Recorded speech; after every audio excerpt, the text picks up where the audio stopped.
Bismillahirrahmanirrahim. Assalamualaikum warahmatullahi wabarakatuh. Apa kabar sahabatku semuanya? Semoga pada hari ini sahabat dalam keadaan sehat, selamat, dan dalam lindungan Allah Subhanahu wa Ta'ala. Kali ini kami akan membawakan cerita yang bertemakan semangat kepahlawanan menguasai diri. Diceritakan dari Abdul Wahid bin Zaid radhiyallahu an bahwasanya dia telah bercerita. Sungguh kami sibuk sekali pada hari itu untuk mengaturkan persiapan-persiapan perang. Kami akan keluar berjihad menentangi musuh dari bangsa Rum di perbatasan negeri. Aku sedang mengarahkan teman-temanku untuk menyediakan peralatan perang dan mengira askar-askar yang akan ikut serta dalam peperangan itu. Sehingga aku merasa letih sekali. Di waktu tengah hari, kami duduk beristirahat sebentar untuk menunggu santapan tengah hari. Tiba-tiba datang seorang laki-laki berdiri di hadapan kami, membacakan ayat Al-Quran yang memberangsangkan kaum muslimin untuk maju ke hadapan, mendaftarkan dirinya untuk menyertai tentara yang akan keluar berperang itu. Dia membacakan ayat yang berbunyi, A'udzu billahi minasyaitonir rajim. Bismillahirrahmanirrahim. Innallaha ashtara minal mu'minina anfusahum wa amwalahum bi anna lahumul jannah. Yang artinya, sesungguhnya Allah telah membeli dari kaum muslimin akan jiwa-jiwa mereka dan harta benda mereka dengan memberikan mereka surga. Surat At-Taubah ayat 111.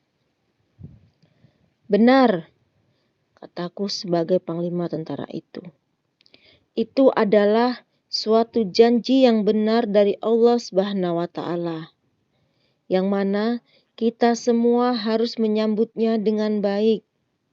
Karena itu, bila dalam pertempuran, hendaklah kita tidak menghiraukan musuh, malah terus berjuang mati-matian. Dan Allah telah menjanjikan balasannya yang mulia ini. Aku berpidato berapi-api, menaikkan semangat para sukarelawan yang mendengar. Saat aku duduk, tiba-tiba datang seorang pemuda yang umurnya masih kecil, berdiri dan berkata kepadaku, "Wahai Panglima Abdul Wahid, saksikanlah bahwa aku telah menjual diriku dan hartaku untuk dibayar Allah dengan surga." Pemuda itu mengucapkan kata-katanya itu dengan suara yang garang sekali, menunjukkan bahwa dia telah termakan anjuranku untuk berperang mati-matian. Dan juga maksud ayat Al-Quran tadi yang telah menyerap ke dalam jiwa raganya. Aku terpengaruh juga dengan kata-kata si pemuda ini. Tetapi aku lihat umurnya masih kecil lagi. Dan dia masih belum berpengalaman dalam hal ehwal peperangan. Dan belum sekali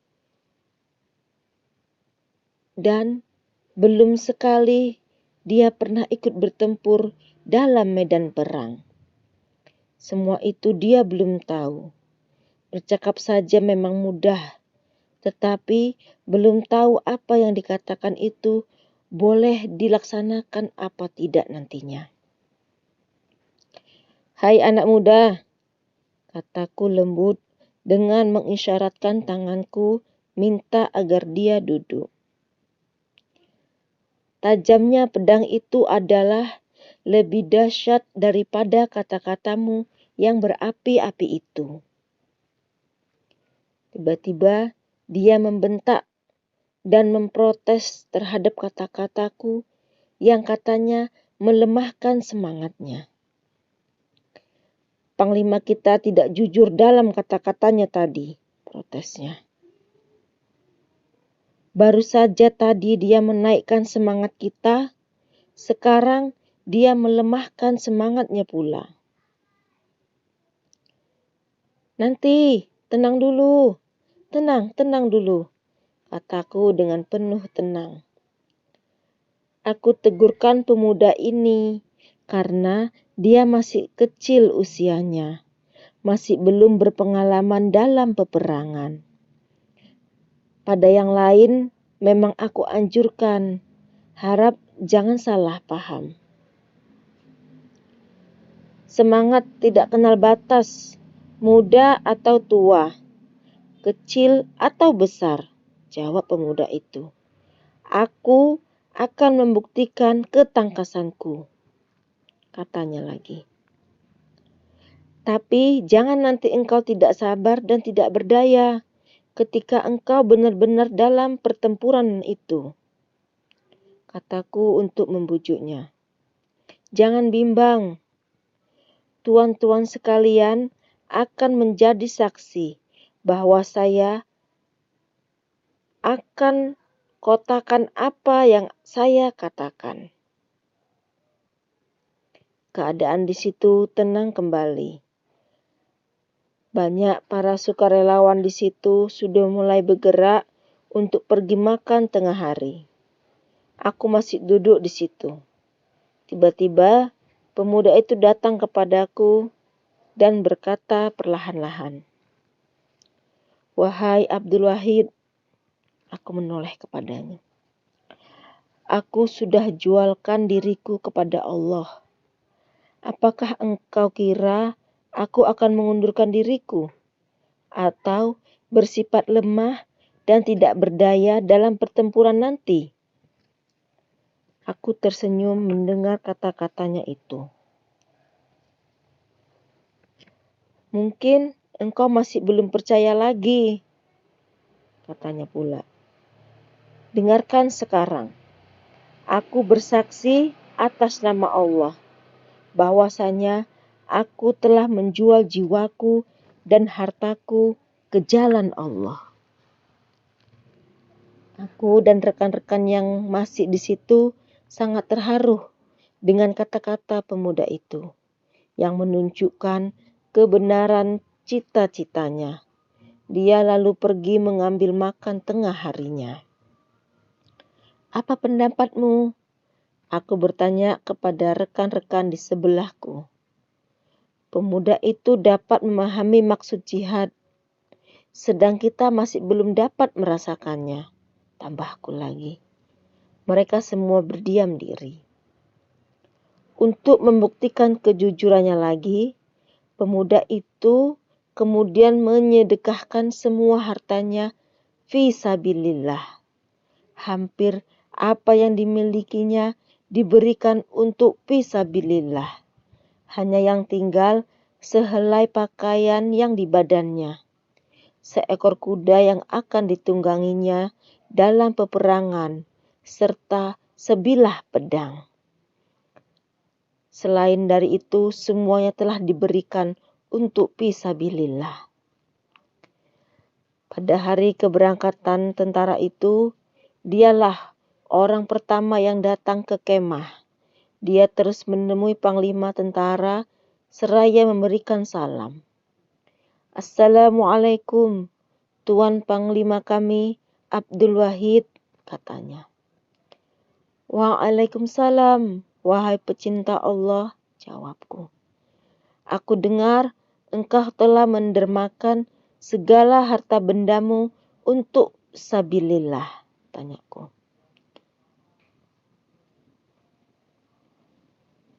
Ya, jawabnya. Mudah-mudahan tidak ada bantahan daripadamu, katanya pula. Aku ucapkan selamat untukmu.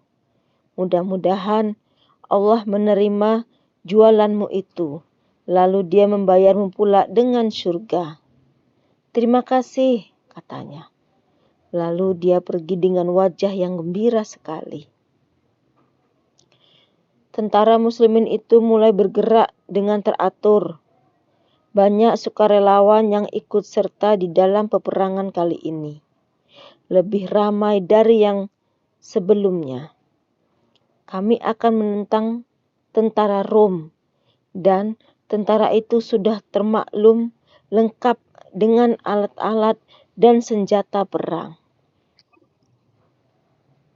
Mungkin mereka lebih rapi dalam tata tertib dan lengkap dengan peralatan perang.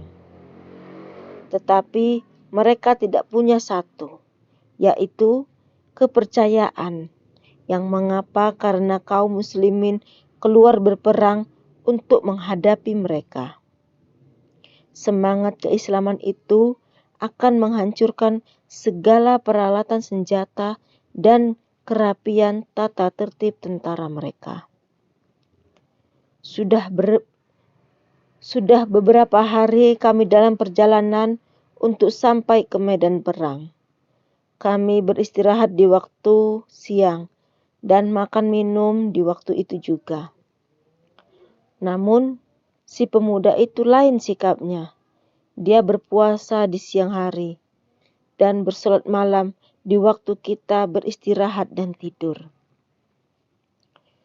Di samping itu, dia selalu memberikan khidmat kepada kami sekalian, memberikan makan pada binatang-binatang kendaraan kami, dan menjaga kami di waktu kami tidur malam.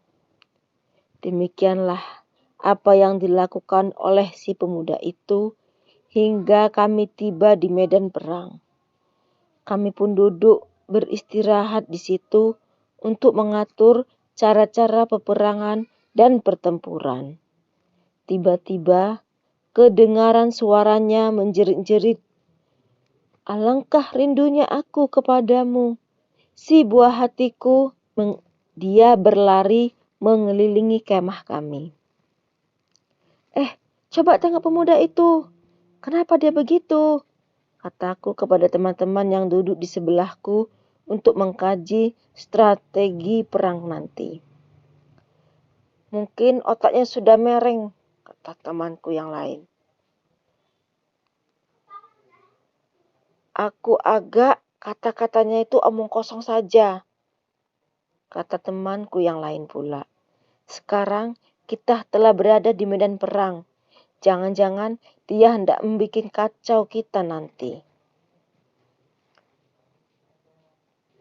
Tidak mungkin, kataku pasti. Ini mesti ada sesuatu yang baru terjadi pada dirinya. Pemuda itu dibawa menemuiku. Aku lihat wajahnya sangat gembira sekali. Padahal kami semua sedang sugul hendak memikirkan strategi kita dalam pertempuran yang mungkin terjadi pada bila-bila masa. Apa halmu? Engkau menjerit-jerit begitu? Tanyaku kepadanya. Aku sudah bertemu dengan buah hatiku, jawabnya. Kami semua heran, mengapa sikap pemuda ini dan apa yang dikatakannya itu. Banyak teman-temanku sudah tidak dapat menanggung sabar lagi. Namun begitu aku coba menenteramkan mereka.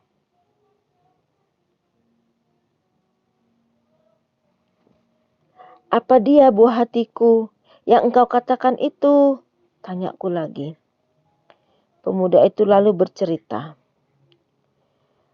Tadi baru sebentar saja aku terlena tidur dan aku lihat dalam mimpiku itu seolah-olah ada yang datang kepadaku menyuruh aku pergi cepat-cepat menemui buah hatiku.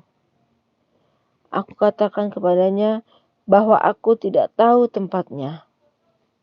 Maka dia pun memimpin tanganku memasuki sebuah kebun besar yang cukup indah dalamnya. Aku berjalan terus sampai menemui sebuah sungai.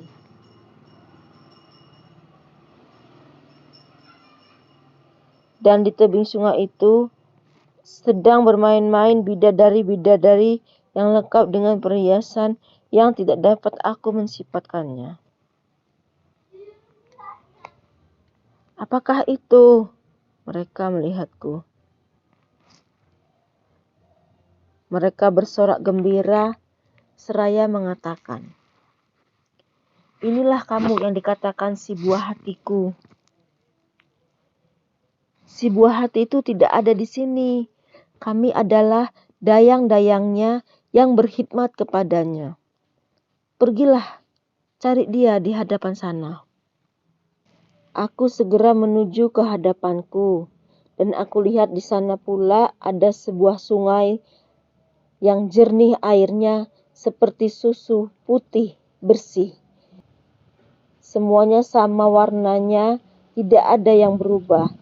Dan sungai ini berada di dalam sebuah kebun yang lain. Di dalamnya terdapat segala perhiasan yang cantik-cantik, dikelilingi oleh bidadari-bidadari yang jika kamu lihat, kamu akan terpesona dengan rupa dan kecantikannya. Apabila bidadari itu melihatku, mereka bersorak gembira dan mengatakan, "Inilah dia suaminya si buah hati itu." Aku pun memberi salam kepada mereka seraya bertanya, "Adakah di antara kamu orang yang dikenal dengan si buah hati?" Mereka menjawab salamku, lalu berkata, "Hai wali Allah, kami ini adalah dayang-dayang si buah hati. Kalau hendak menemui dia, jalanlah lagi ke hadapan sana." Aku terus berjalan lagi ke hadapan hingga aku lihat tercacak di hadapanku sebuah kemah yang terbuat dari mutiara putih-putih yang berkilau-kilauan cahayanya. Dan di pintu kemah itu berdiri seorang jariyah yang di seluruh anggotanya disaluti barang-barang perhiasan yang tidak dapat aku kira banyaknya. Apabila dia melihatku, dia terus mengenaliku. Dan dengan penuh gembira dia berkata, "Selamat datang." Kemudian dia memanggil puan punya kemah itu. Katanya, "Wahai si buah hati, ini suamimu telah sampai." Aku tidak sabar lagi untuk menghampiri kemah itu. Lalu aku memasukinya. Dan aku dapati hurul ain yang dikatakan si buah hati itu sedang duduk di atas ranjang yang terbuat dari emas merah bersalutkan mutiara dan batu yakut yang indah-indah. Begitu aku melihatnya, aku terus terpesona kepadanya, dan aku tidak sabar lagi untuk merangkulnya. Dia bangun menyambutku seraya berkata, "Aku ucapkan selamat datang kepadamu, wahai wali Allah. Waktu engkau akan berada bersama-sama kami telah hampir tiba." Aku tidak menghiraukan apa yang dikatakannya kepadaku. Aku terus ingin memeluknya, namun dia menahanku, seraya berkata, "Bersabarlah dulu. Engkau masih belum diizinkan untuk memelukku dan bermesraan denganku, sebab engkau masih merupakan tubuh yang mempunyai roh kehidupan. Tetapi nanti sebentar lagi engkau akan membuka puasamu dengan kami, insya Allah." Pemuda itu menyambung ceritanya lagi. "Sampai di situ sajalah mimpiku tadi," katanya. "Aku pun tersadar dan aku tak tahan menunggu lama. Wahai Tuan Abdul Wahid, Dia berhenti di situ dan wajahnya merasa sedih. Mungkin karena dia tidak tahan menunggu lama lagi, seperti yang dikatakannya tadi.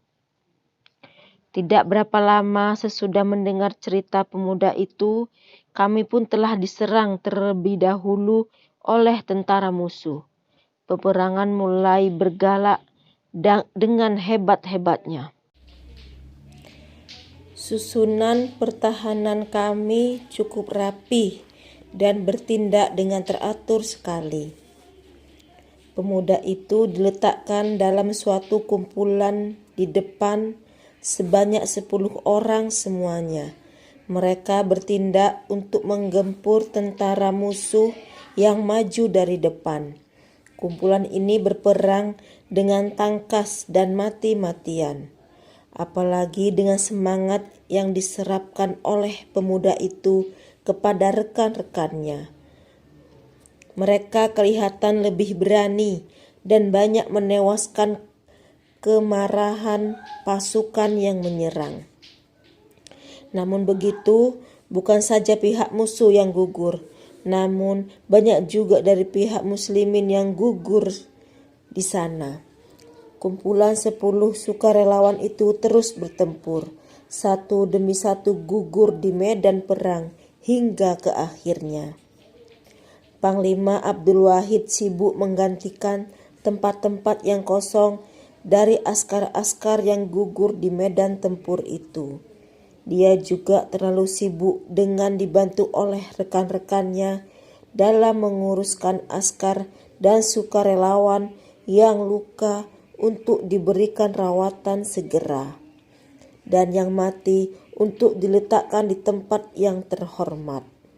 Dia berpindah antara medan peperangan dan kemah pertahanan untuk memenuhi tugasnya dengan baik dan cemerlang.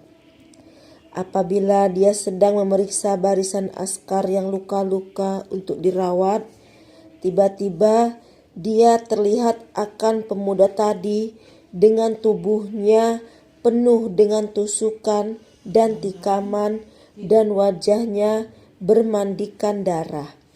Pemuda itu sempat tersenyum bila dilihatnya panglima tentaranya Abdul Wahid datang berjumpa dengannya. Dia mengeluh sakit, tapi azamnya masih kuat lagi untuk bertempur semula jika diperbolehkan. "Apa kabar engkau?" tanyaku kepadanya. "Aku menunggu masa untuk pergi," jawab pemuda itu. "Tidak mau tinggal bersama-sama kami lagi?" tanyaku pula. "Si buah hatiku menunggu. Aku akan berbuka puasa nanti bersama-samanya," jelasnya lagi. Aku teringat apa yang diceritakannya tadi kepadaku dalam sebuah impian indah yang hanya dia semata yang mengetahuinya. Sementara aku mengesat-ngesatkan mukanya dari darah yang mengalir itu, tiba-tiba aku dengar suara halus keluar dari benaknya. Terlalu rendah suara itu. "Selamat tinggal, Panglimaku," katanya. Kemudian aku dengar pula ucapan 2 kalimat syahadat digerakkan oleh bibirnya. Dia pejamkan matanya. Dia telah pergi. Inna lillahi wa inna ilaihi roji'un.